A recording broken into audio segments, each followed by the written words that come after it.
much bigger than he was. My son was 120 pounds in 9th grade. The senior was like 195, 6'2". He could throw the ball through the wall. Big, strong kid. The problem was he was colorblind, so he kept throwing it to the wrong team. Football, that's not good. In football, it's also not good. Okay? So, my son sat him down, and so in 9th grade, for the rest of the season, he started, and he took every snap right through his senior year.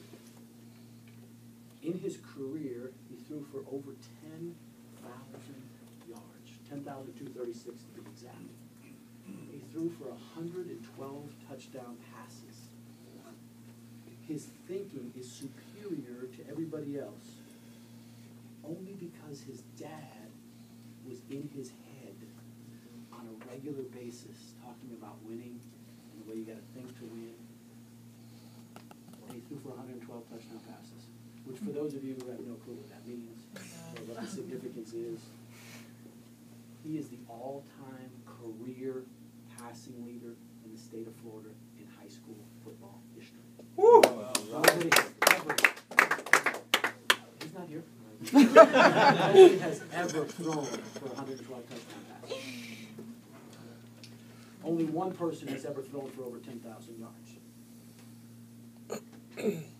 Both records, he beat somebody you might have heard of, Tim Tebow, destroyed him. Tim Tebow. He has every Broward County passing record that exists. Every one. And in many categories, he's number 1, number 2, and number 3. Because he's done it for so long. Now, why am I telling you this? Because of this. Superstars are made in the off-season. In the off-season, when everybody else is playing around, having fun, he's working out. When everybody else is doing this, he's doing that. Now, don't get me wrong. He's a kid. He's got a girlfriend. He has a good time. He takes her on dates. He has fun. He does whatever. He's a normal kid. But there's certain things that are non-negotiable. He doesn't miss workouts. No, we don't miss workouts. We don't. He has so much discipline because of what he's learned about what success is and how to become successful. And he's carried it out, and since he was 6, he saw the results. He has seen the results. On 95-pound varsity, when he was like 10 years old, he threw for 1,800 yards. In a sport where at that level nobody throws the football. They all know it, because nobody could throw it. We threw it. Now, I'm telling you that because most of you won't do what it takes in the off-season. You say, what's the off-season in Primerica, guy? The off-season in Primerica isn't coming to training. See, coming to training right here, this is what you're supposed to do. This is practice. It's when you leave here.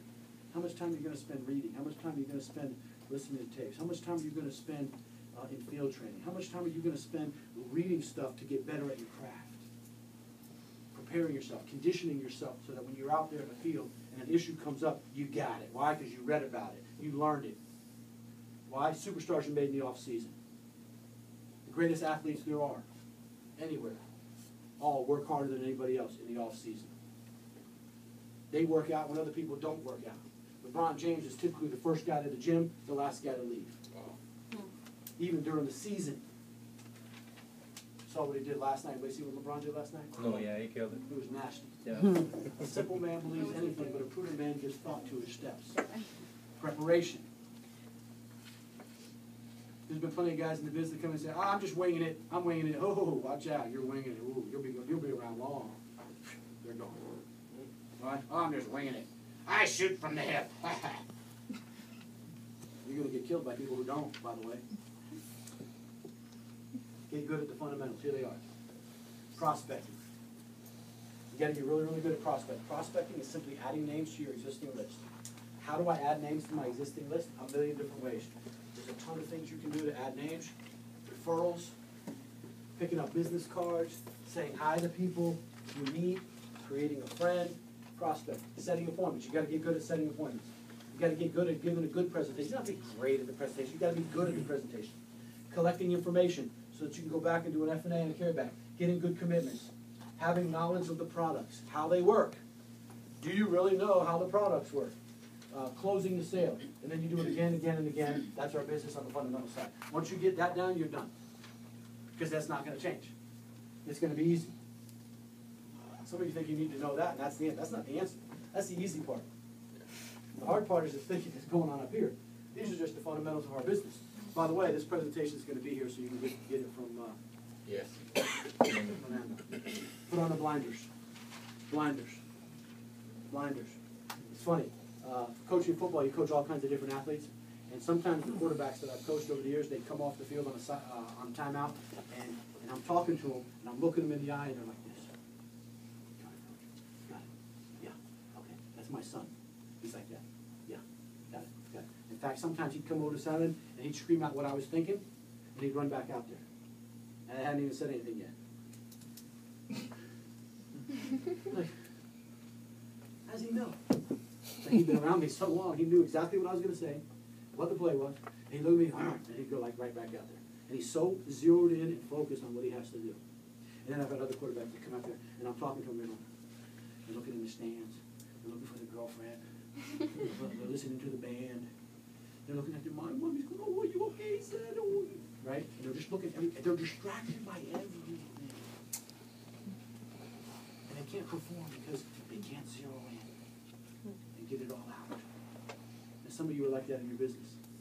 You're affected by every little thing that happens. You are affected by everything. Instead of putting the blinders on and seeing nothing except what you're supposed to go do, which is recruit, train, and develop, direct you. Oh, but you don't know what happened to my son. You don't know what happened to my daughter. You don't know what happened with my spouse. Oh, my father's sick. Oh, my mommy's sick. This is happening. It's never going to stop. It's not going away. Then when you get a team, you got a whole new set of problems. You got team problems. They're fun, aren't they, Fernando? It's a blast. I don't know what's going on, but this person doesn't like this person, and they're mad at each other, and oh. It's like a soap opera. I think I want to bring a camera in one day and just watch it all. Do a sitcom. Make money. Put on blinders. Everybody got that? Elite athletes.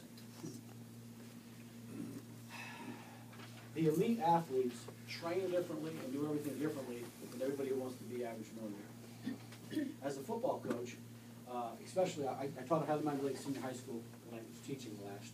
And in spring practice, 2 years before I left, a bunch of the kids would see me in the hall. Hey, Coach, how you doing? Hey, what's up? A bunch of them would go, Coach, I'm coming out for football this year. Watch out. And they'd give me one of these. I'm going to bust people up. Watch out. And be like, okay, let's see what you got.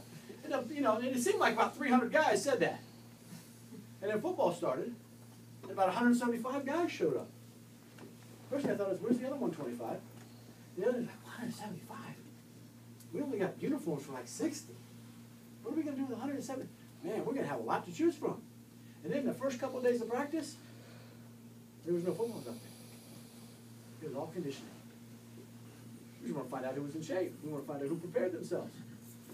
And about half of the guys out of 175 were over under the tree depositing the contents of their stomach on the tree. And we go, unprepared. And I'm looking, about half of them were the guys that were going like this to me. Like they're going to take me out. Okay.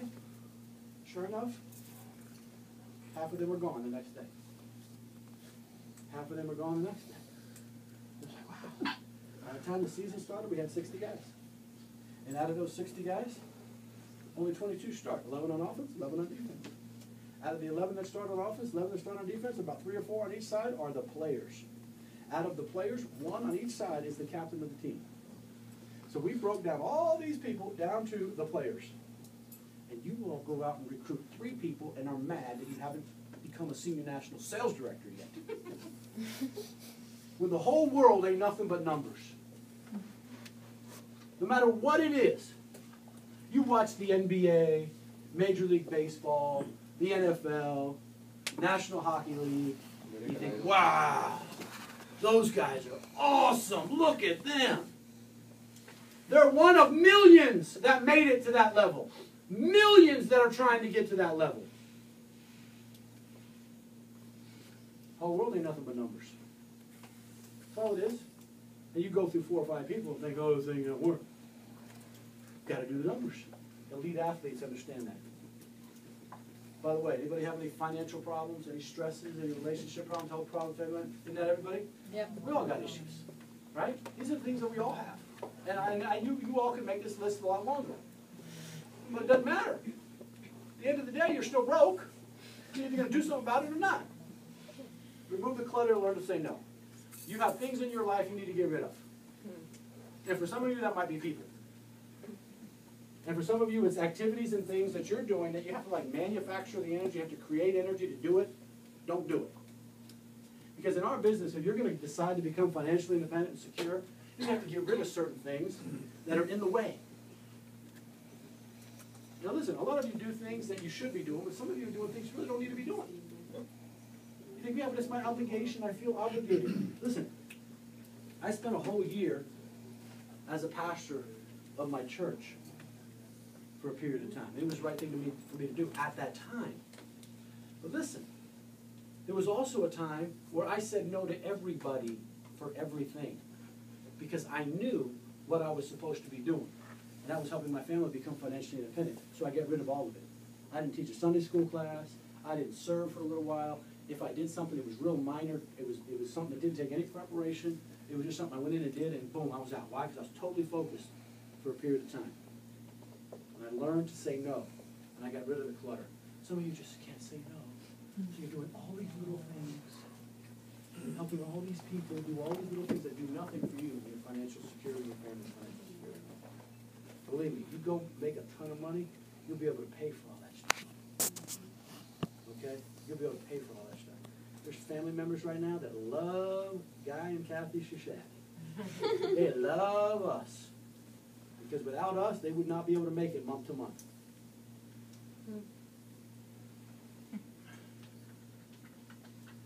But they didn't like us all the time, back in the day. We went around, and we were so focused on growing our business. Here we go, I'm going to go through these very, very quickly. You can write them down, or you can get them later. These are the things that will make you rich in the business, and all of your time, effort, and energy between 9 a.m. in the morning and 9 p.m. at night. This is what you should be doing. Then I'm going to give you a list of things that you should do from 9 p.m. at night to 9 a.m. in the morning.